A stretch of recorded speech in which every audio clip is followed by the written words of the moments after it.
Hi, I'm Bruce Dammeier, Pierce County Executive, here with another COVID-19 update. This is a dynamic time. Things are happening very fast, and there's a lot has happened since my last update. Sadly, I have to share with you that we lost our first Pierce County resident to the disease. A woman in her 50s passed away. She did have underlying health conditions, but she was a devoted daughter, an amazing mother of a 5th grader. She was a critical volunteer in her community and at her school. And I know that you will join me in grieving her loss for our community. I was also relieved to learn that the very first person who tested positive for COVID-19 in Pierce County has fully recovered. And the majority of those who have contracted the illness are on the way to recovery as we anticipated. That gives me a reason for hope.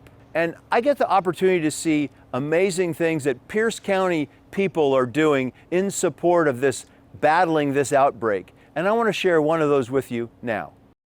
So I'm here with Ron Dean at Global Tech Manufacturing in Fife. And they are doing some amazing things that are impacting how we deliver healthcare to people who are sick with COVID-19. In particular, you may have heard a lot about ventilators in the news, and Global Tech, among other things, manufactures some of the key parts used in those ventilators. So, Ron, glad to be here today. Thank you very much for what you're doing, and tell us a little bit about Global Tech. Thank you, Bruce. Global Tech Plastics is a custom injection molding company, plastics injection molding. We support the aerospace, medical products, obviously. So we spend a lot of time in engineering, a lot of time developing very critically sensitive parts that save lives. So how many employees do you have here? We have 60 employees. Outstanding. And we run 2 shifts at this time with an availability to open to a 3rd shift. As we think about a business operating in a COVID-19 environment, what are some of the steps you're doing to keep your employees safe in this manufacturing environment? Yes, that's a great question. We are using the CDC guidelines. All our employees maintain the 6-foot rule, try to not contact. We're washing our hands regularly.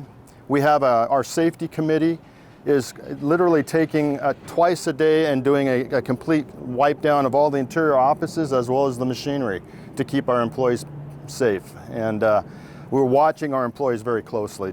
If any signs of sickness or conditions, we ask them to work remotely.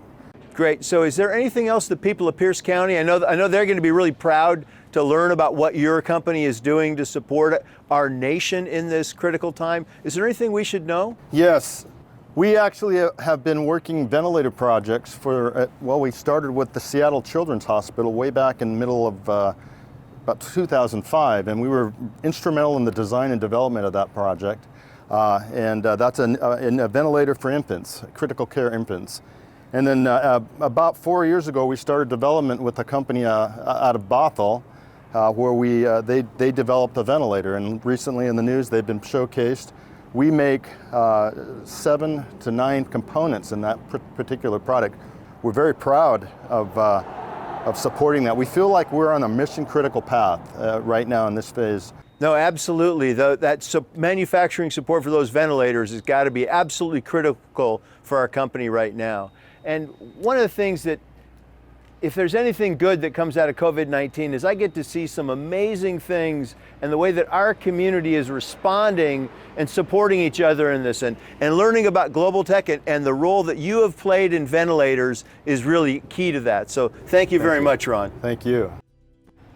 As I close, I wanted to share with you another way that we're trying to help people in Pierce County understand what we're doing and answer some of their questions. So this Sunday at 6 p.m., I'll be hosting a virtual town hall meeting. I've asked our Department of Emergency Management, our Human Services Department, and our Economic Development Department to join me. And we'll be answering questions from our community on what's on their mind. So I hope you'll join us this Sunday at 6 p.m. Thank you very much. Take care of your neighbors. We'll get through this together.